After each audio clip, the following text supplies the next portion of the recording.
बिस्मिल्लाहिर्रहमानिर्रहीम। अस्सलाम वालेकुम नाज़रीन, आप यूट्यूब चैनल देख रहे हैं। मैं इमरान खान हूँ। सबसे पहले साबिक़ वज़ीर-ए-आज़म इमरान खान साहब का स्टेटमेंट, और उन्होंने सहाफ़ियों से और वकला से बातचीत की है जेल में, और ये इंपॉर्टेंट इसलिए है कि अमेरिकन इलेक्शन के बाद ये उनकी बातचीत पहली मरतबा है और उन्होंने कुछ बड़ी अहम चीज़ों पर बात की है। ये जो सर्विसेज चीफ्स की एक्सटेंशन है, इस पर इमरान खान साहब ने एक वाज़ेह स्टेटमेंट भी दिया है। मैं आपको बताता हूँ सारा कुछ। इमरान खान साहब ने अडियाला जेल में सहाफ़ियों से और वकला से बातचीत करते हुए कहा कि मुल्क में जमहूरियत अब बराए नाम रह गई है। अदलिया एक जमहूरी मुल्क में आज़ादी की ज़मानत होती है, जो अब नहीं है। मुल्क में सिर्फ इंतखाबात से जमहूरियत नहीं आती। हकीकी जमहूरियत जो है उसके लिए साफ़ और शफाफ इंतखाबात होने चाहिए, आज़ाद अदलिया होनी चाहिए, कानून की बालादस्ती और एहतसाब का होना ज़रूरी होता है, वरना इंतखाबात का ढोंग तो डिक्टेटर भी नचाते रहे हैं। मुल्क के मीडिया पर इस वक्त मुकम्मल सेंसरशिप है। मैंने अखबारात देखे हैं, उनमें मेरा कोई बयान नहीं छपता। इस वक्त हुकूमत ने आइन में तरमीम करके सुप्रीम कोर्ट पर भी कब्जा कर लिया है। ये जो मर्जी अब नाइंसाफ़ियाँ और जुल्म करे, अब इनसे कोई नहीं पूछेगा, क्योंकि सुप्रीम कोर्ट में कब्जा हो गया। तहरीक इंसाफ जो मुल्क की सबसे बड़ी जमात है, उसको हराने के लिए काजी फ़ायद ईसा और चीफ इलेक्शन कमिश्नर ने उनके साथ मिलकर मैंडेट चोरी में उनकी मदद की। उन्होंने जो पाकिस्तान की आवाम के मैंडेट पर डाका मारा है, इसको बचाने के लिए उन्होंने ये सारी कानून साजी की है। इस गैर आइनी पार्लियामेंट, गैर आइनी सदर, गैर आइनी वज़ीर आज़म और इस फार्म 47 की पैदावार निज़ाम को इस्तेमाल करके आइनी तरमीम करवाई गई है। इस कानून साजी का मकसद सिर्फ पाकिस्तान की आवाम के हुकूक को सलब करना है। आर्मी चीफ की मुद्दत मुलाजमत में तोसी फ़ौज का अंदरूनी मामला तब होता अगर आर्मी चीफ न्यूट्रल होता।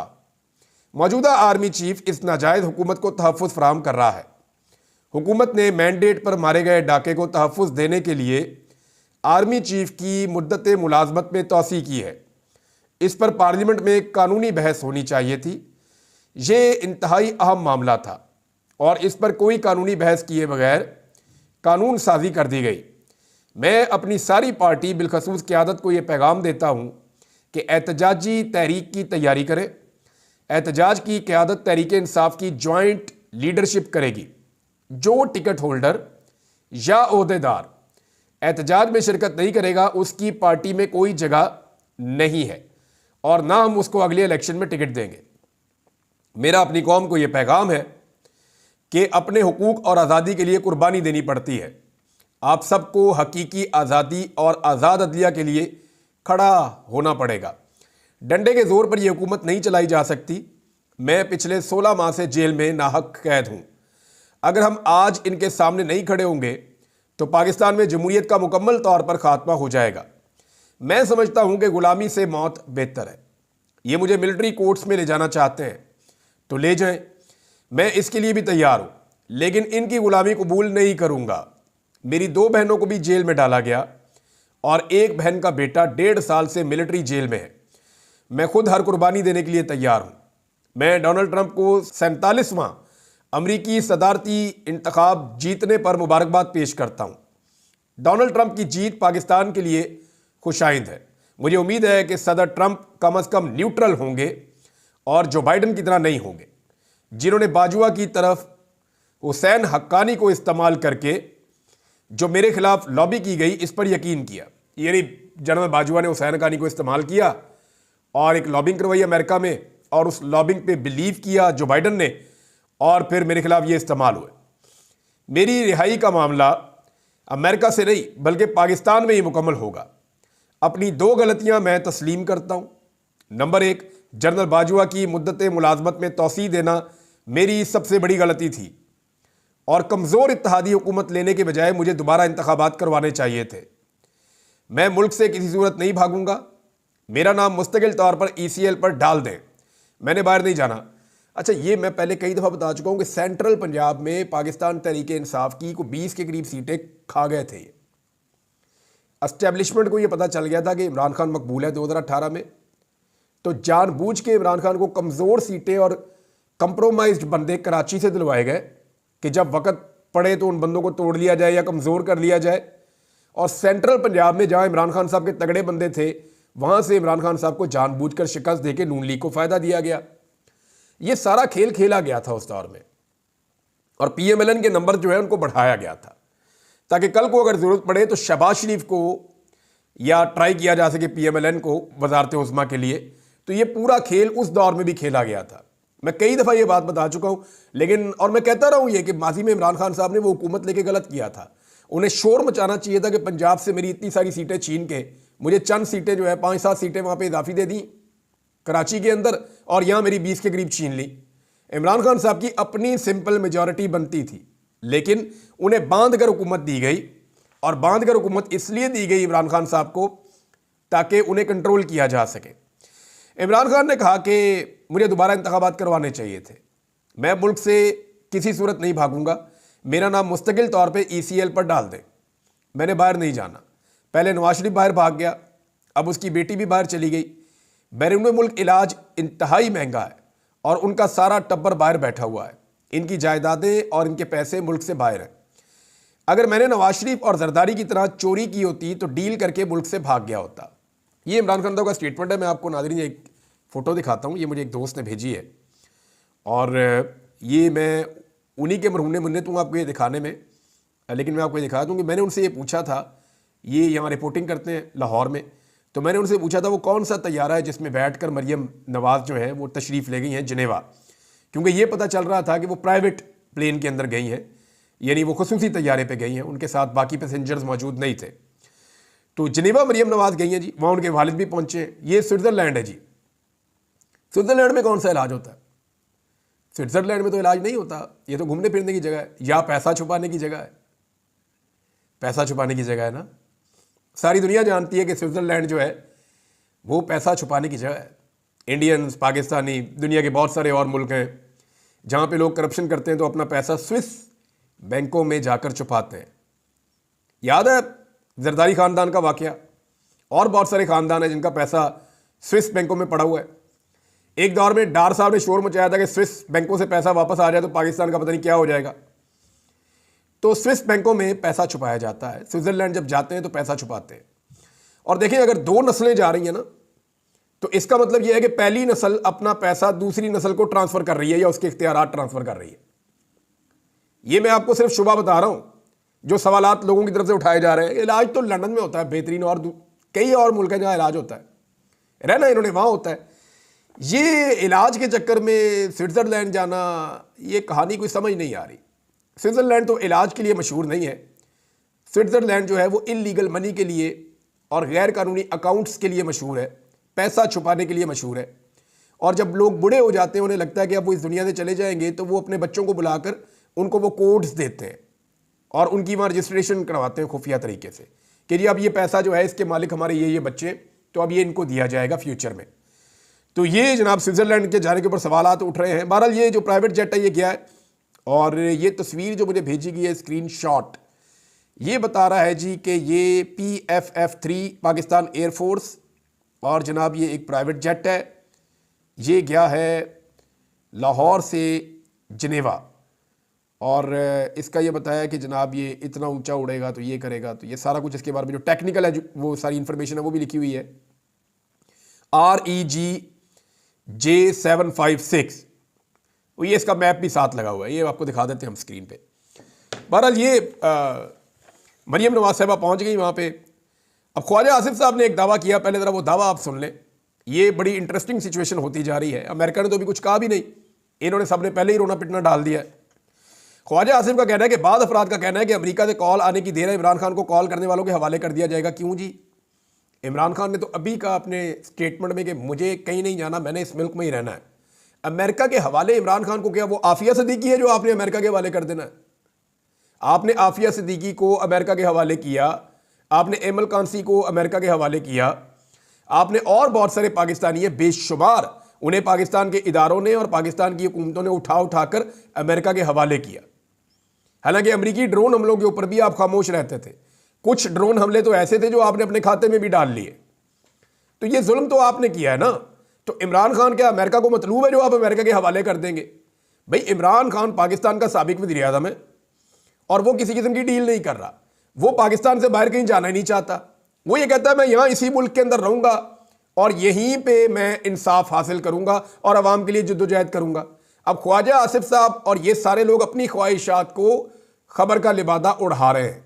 बहुत सारे आपने टीवी चैनल देखे होंगे जी, अगर ट्रंप ने इमरान खान को मांग लिया, ये क्यों मांग लिया? इमरान खान ने अमेरिका में कोई जुर्म किया है जो मांग लिया?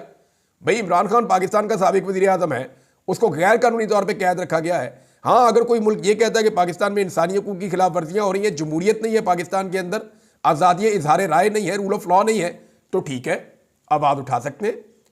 रिपोर्टें आई हैं इससे पहले, यानी व्हाइट हाउस से बहुत दफ़ा रिपोर्टें आई हैं, कई अदवार के अंदर आई हैं, इमरान खान साहब के दौर के अंदर भी उंगलियां उठाई गई हैं। तो मामला यह है कि आज तो बहुत ही ज़बरदस्त किस्म के हालात ख़राब है। अगर किसी ने इंसानी हकूक़ के ऊपर काम करना है तो पाकिस्तान दुनिया में जो चंद बेहतरीन जगह हैं जहां पे काम किया जा सकता है, उनमें एक पाकिस्तान भी है जहां पॉलिटिकल विक्टिमाइजेशन जो है वो अपने उरूज पे है। तो ये ख्वाजा आसिफ साहब आज, या राणा सनाउल्लाह साहब आज अमेरिका को ये कहते हैं जी कि हम इंज कर देंगे तो उंज कर देंगे। ये वही लोग हैं जो कहते थे कि अमेरिका ने वेंटिलेटर लगाए हुए हैं, वो वेंटिलेटर निकालेगा तो हमारा सांस बंद हो जाएगा, मर जाएंगे। यही ख्वाजा आसिफ है ना, यही शहबाज शरीफ है जो कहता था एब्सोल्युटली नॉट कहने की क्या जरूरत है, भाई वो जो मांगे लेट जाओ, दे दो उनको। आलमी एस्टेब्लिशमेंट से ये इस कदर खौफजदा हैं, अमेरिका इनका माई बाप है, ये सारी दुनिया जानती। यही ख्वाजा आसिफ टाई लगा के जाके अमेरिका में बैठ के कहते हैं कि इमरान खान जो है वो तो बड़ा इस्लामी किस्म का आदमी है और वो तो जनाब उसकी सोच जो है वो बुनियाद परस्त है। वहां जाके अमेरिका में ये कहते हैं, यहां आके कहते हैं नहीं वो यहूदियों का एजेंट है। अब आप अंदाजा कर लें कि ये कितनी गुलामी करते हैं अमेरिका की। अमेरिका का अव्वल तो फोन आना नहीं चाहिए, पाकिस्तान के अंदरूनी मामले में मुदाखलत नहीं करनी चाहिए। हाँ, इंसानी हकूक़ के मामला अपनी जगह पे हैं, जमहूरियत के लिए वो आवाज़ उठाते हैं, वो ठीक है, लेकिन पाकिस्तानियों को अपनी लड़ाई हमेशा खुद लड़नी चाहिए। यही आज़ाद कौमें करती हैं और पाकिस्तान तहरीक इंसाफ उसके लिए तैयारी भी कर रही है। लेकिन ओवरसीज़ पाकिस्तानियों ने जो करना है वो तो उन्होंने करना ही करना है। उन्होंने बड़ी खौफनाक धमकी लगाई है। ओवरसीज़ पाकिस्तानियों का जो प्लान मेरे सामने आया उसके मुताबिक बहुत अजीब अजीब चीज़ें हैं। वो ये कहते हैं जी कि जितना इस हुकूमत ने डोनाल्ड ट्रंप के साथ बदतमीज़ी की है और बेहयाई की है, वो सारी चीज़ें उठाकर बहुत जल्दी हम डोनाल्ड ट्रंप की टेबल पर रखने वाले हैं। यानी जो एहसन इकबाल ने किया, ख्वाजा आसिफ ने किया, जो राणा सनाउल्लाह ने किया, शहबाज शरीफ ने किया, मरियम नवाज़ ने किया, बिलावल ने किया, वो सारा कुछ चुक के वो डोनाल्ड ट्रंप की टेबल पे रखने वाले हैं। तो इससे होगा क्या? इससे होगा ये पाकिस्तान की जो मौजूदा हुकूमत और इस्टेब्लिशमेंट है उसके ताल्लुकात अमेरिका की आने वाली हुकूमत के साथ ख़राब हो जाएंगे। मेरे ख्याल में ये पाकिस्तान के मफाद में नहीं है। तो ओवरसीज़ पाकिस्तानियों को इस हद तक ना जाने दे, ये पाकिस्तान की हुकूमत के ऊपर इन्हिसार है इस बात का। देखिए, ओवरसीज़ पाकिस्तानियों को आप ब्लैकमेल करते हैं, वो जब पाकिस्तान आते हैं तो आप उन्हें गिरफ्तार करते हैं, आप उन्हें एयरपोर्ट के ऊपर तंग करते हैं, आप उन्हें हरासा करते हैं, उनके ऊपर मुकदमा दर्ज करने की धमकियां देते हैं, बार बार आप कहते हैं जी हम आपके पासपोर्ट कैंसिल कर देंगे। ये सारी जो गंदी हरकतें हो रही हैं उसका रद्दअमल तो आएगा। फिर आपने मुल्क का सबसे मकबूल लीडर जो है उसको उठा के जेल में डाला हुआ है और झूठे केसेस में डाला हुआ है।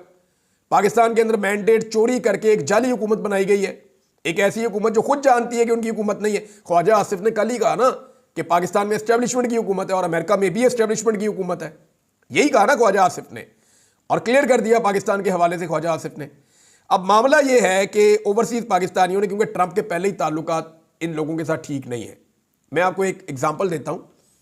यह बात है सन 2016 की, जब 2016 में ट्रंप अमरीकी सदर बना तो उस वक्त पाकिस्तान में नवाज शरीफ वज़ीर आज़म था। नवाज शरीफ साहब ने फ़ोन किया ट्रंप को और बातचीत करने के बाद ना इन्होंने एक एलामिया जारी कर दिया मियाँ साहब ने। तो मियाँ साहब की यानी इनकी आदत है, ये एग्जैजरेशन करते हैं, ये चीज़ों को बढ़ा चढ़ा के बयान करते हैं। तो उन्होंने जनाब उस वक्त नवाज शरीफ साहब पनामा स्कैंडल का सामना कर रहे थे। नवाज शरीफ साहब ने जान छुड़ाने के लिए जनाब उठा के ना बात कहीं से कहीं पहुंचा दी कि डोनाल्ड ट्रंप ने नवाज शरीफ की तारीफों के पुल बांध दिए। ऐसी बातें लिख दी इन्होंने पकड़ के एलामिया में। अब जो अमेरिकन एम्बेसी है उनको पता चला, ये चीज़ वहाँ रिपोर्ट हो गई और उन्होंने जनाब बाकायदा इसके ऊपर एक रद्द-ए-अमल जारी किया और उस रद्द-ए-अमल को जो ट्रंप की टीम है उन्होंने इस अमल को नामुनासिब करार दिया, सफारती आदाब के खिलाफ करार दिया, इसको झूठ करार दिया और पाकिस्तान ने ट्रंप की गुफ्तगू को लच्छेदार बढ़ा चढ़ाकर बयान किया है। ये जनाब उन्होंने रद्द-ए-अमल दिया था उसके बाद। तो इनको तो झूठ बोलने की आदत है, ताल्लुकात इनके पहले ही ट्रंप के साथ खराब है। ट्रंप पहले ही जानता है कि ये झूठे हैं, फ्रॉडिये हैं। उसको पता है कि इन्होंने पहले भी फ्रॉड किया था, मेरे साथ बात करके बात कोई और हुई और बात बता कोई और दी। तो ये पहले भी फ्रॉडिये, फ्रॉड करते हैं, तो ये आइंदा भी फ्रॉड ही करेंगे। अब इनके सामने जब ये सारे हकायक, ओवरसीज पाकिस्तानी कह रहे हैं जी हम तो बैनर पोस्टर छापेंगे इनके ट्वीटों के और उनके स्टेटमेंट्स के और जो कुछ ये कर रहे हैं उन सारी चीज़ों के, और हम व्हाइट हाउस पे भी लगाएंगे, उसके बाहर भी लगाएंगे, और अमेरिका के आम तरीन शहरों में भी लगाएंगे, जहां डोनाल्ड ट्रंप जाएगा वहां पे भी हम बताएंगे, और उसके अलावा उसकी टेबल के ऊपर भी सारा कुछ रखेंगे। अमेरिका के अंदर जो है पूरी एक कंपेन हम चलाएंगे, और उस कंपेन के अलावा उन्होंने कहा जी हम जो है वो जो बसें होती हैं बड़ी बड़ी, उनके ऊपर भी इनके ट्वीट जो है ना लगा लगा के चलाएंगे कि देखो इन्होंने अमेरिकन के बारे में इनकी राय क्या और ये क्या कर रहे हैं। तो ये अमेरिका और पाकिस्तान के ताल्लुकात खुदा न खास्ता खराब होंगे, जो नहीं होने चाहिए। तो पाकिस्तान की हुकूमत को होश के नाखून लेने चाहिए और ओवरसीज पाकिस्तानियों को अंगेज करना चाहिए।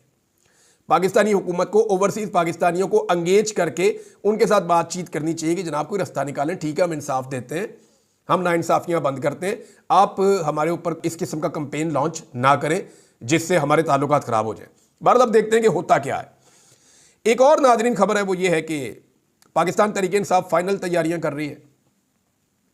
हफ्ते वाले दिन जो है वो इकट्ठ होने जा रहा है स्वाबी में, लेकिन हैरत की बात यह है कि अभी तक कोई मामला खुला नहीं है। अभी तक ये नहीं पता चला कि कौन सा सामान लोग लेकर आ रहे हैं, क्या लोग आगे जाना चाहेंगे या वहीं से जलसा करके ख़त्म हो जाएगा, वहाँ कोई फ़ैसले होंगे, उन फैसलों पर इम्प्लीमेंट उस दिन होगा या बाद में होगा, किस तरीके से होगा, अब ये कुछ भी अभी तक क्लैरिटी नहीं है। तहरीक इंसाफ ने अगर ये कुछ है भी तो वो खिचड़ी उन्होंने अपने अंदर ही चंद लोगों में पकाई हुई है, अवाम तक उन्होंने ये बात नहीं निकाली। मैं अगले वीलॉग में आपको बताऊंगा कि ये एक्चुअली करने क्या जा रहे हैं। लेकिन आज 7 नवंबर है और 9 नवंबर को स्वाबी वाला इज्तिमा है, जो एक मोमेंटम बनता है वो अभी तक तो नहीं दिखाई दे रहा। लेकिन पाकिस्तान तहरीक इंसाफ हमेशा सरप्राइज करती है और हमेशा एकदम उनके लोग निकल आते हैं। अब देखना यह है कि स्वाबी वाला पिछला इज्तिमा जो बहुत बड़ा था, बहुत तगड़ा था, ये इज्तिमा उतना बड़ा और उतना तगड़ा होता है या नहीं होता, क्योंकि 4 अक्टूबर और 5 अक्टूबर को जो मोमेंटम पाकिस्तान तहरीक इंसाफ पकड़ चुकी थी और पाकिस्तान के शहरी भी इस मामले पे निकल चुके थे, बेशुमार डंडे, आंसू गैस, शेलिंग, टॉर्चर, कंटेनर, सारी रुकावटें लोगों ने हटाई थी। लोगों ने इस्लामाबाद रावलपिंडी में एक जंग लड़ी थी, उस सारे के ऊपर पानी फेर दिया था उस वक्त लीडरशिप ने, और उसके बाद एक मायूसी थी। अब क्योंकि टाइम काफ़ी गुजर गया है, लगभग 1 महीने से ज़्यादा हो गया है, तो देखते हैं कि तहरीक इंसाफ इस मरतबा किस तरीके से निकलती है और कैसे सामने आती है। इसकी तैयारियां हो रही हैं, इमरान खान साहब भी अहकामात इसके बारे में जारी कर रहे हैं, तो देखते हैं कि इसमें आगे क्या होता है। अब तक के लिए इतना ही। अपना ख्याल रखिएगा, अपने इस चैनल का भी। अल्लाह हाफिज़।